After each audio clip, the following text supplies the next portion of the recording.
নিজের মানুষের কাছে সারপ্রাইজ পেতে কার না ভালো লাগে তোমরাই বলো তো। আজকে আমার বোন হঠাৎ করে আমাকে একটা সারপ্রাইজ দিয়েছে। বলে কি সারপ্রাইজ, তো চলো তোমরা ভিডিওটা দেখতে থাকো, দেখলেই বুঝতে পারবে। তো সকাল সকাল ঘুম থেকে উঠে আমি আর আমার মেয়ে ঘুমিয়েছিলাম। তোমরা হয়তো ভাবছো এত নোংরা কেন, নোংরাটা কিসের জন্য জানো?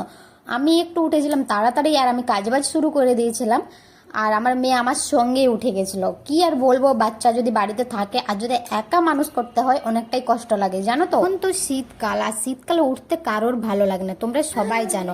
আর সেরকম আমারও না উঠতে ভালো লাগে না, কিন্তু কি করব, বাচ্চা থাকে তাই আমি তাড়াতাড়ি উঠি। আর উঠেও কোনো শান্তি নেই, আমার মেয়ে আমার সাথেই উঠে যায়।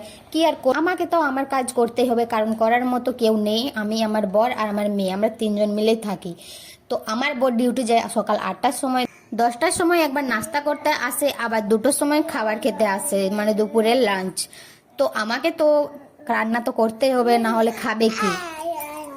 তো চলো এখন আসি সারপ্রাইজের কথা। আমার বোন ডিউটি থেকে আসে রাত 8টার সময়, তো আজকে এসেছে সন্ধ্যে 6টার সময়। আর আমার জন্য এই পার্সেলটা নিয়ে এসছে। আমি মিশোতে লাইক মেরে রেখেছিলাম, আমি জানি না হঠাৎ করে ও কবে অর্ডার দিয়েছে। তো এটা আমার খুবই একটা প্রিয় জিনিস, এটা হচ্ছে আমার মোবাইলের কাভার, আর আমার তো খুবই পছন্দ।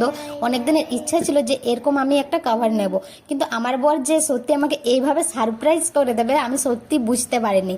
তো আমার বর তারপরে আমাকে বলছে কেমন লাগলো বলো। তা আমার তো সত্যি খুবই ভালো লেগেছে, আর তোমাদের এটা কেমন লাগলো অবশ্যই জানিও। আর রাত্রিবেলায় আমি আর রান্না বান্না করিনি, কারণ আমার শরীরটা একটু খারাপ ছিল, তাই বাইরে থেকে লিট্টি চোখা, 2টো ডিম আর মিষ্টি নিয়ে এসেছে।